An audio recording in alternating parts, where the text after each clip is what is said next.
एक राजा के राज दरबार में एक आदमी आया और बोला, मैं पारखी हूं, मुझे आप नौकरी पर रख लीजिए। राजा बोला, नौकरी पे तो रख लूंगा, पर तनख्वाह 1 रुपए नहीं दूंगा, सिर्फ 1 पाव गुड़ और घुंघरे मिलेंगे। पारखी बोला, ठीक है हुजूर। कुछ ही दिन बाद राजा एक घोड़ा खरीद कर लाए। उन्होंने पारखी से पूछा, बताओ इस घोड़े के बारे में क्या कहते हो।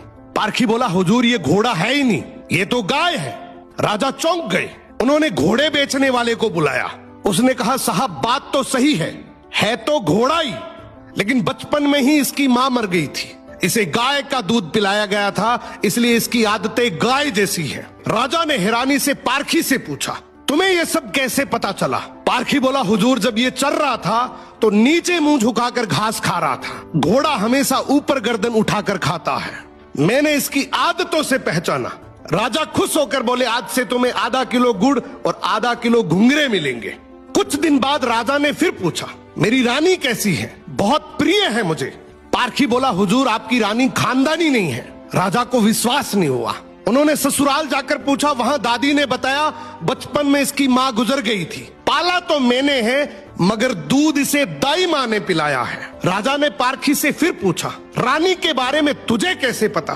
पारखी बोला, हुजूर इसके स्वभाव से खानदानी रानी में शालीनता होती है, मगर ये नौकरों पे चिल्लाती है, गाली देती है, इसकी आदतों से पहचान गया कि ये खानदानी नहीं है। अब राजा बोले, चलो मेरे बारे में बताओ। पारखी बोला, जान की माफी दे तो बताऊं। राजा बोले, माफी है, सच सच बताओ। पारखी बोला, आप राजवंश के नहीं हैं, आप मुझे भड़बूजे लगते हैं, गुड़ और भंगूरे सेकने वाले। राजा घबरा गए।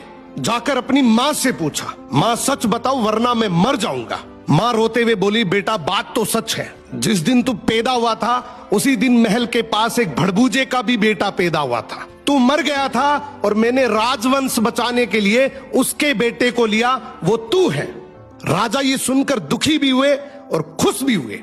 इंसान की पहचान उसके चेहरे, कपड़े या खानदान से नहीं होती, उसके चरित्र से होती है। किसी को भी केवल उसकी शकल, सूरत, पद या घर देखकर मत परखो, उसकी आदतें, उसका व्यवहार ही उसका असली परिचय है।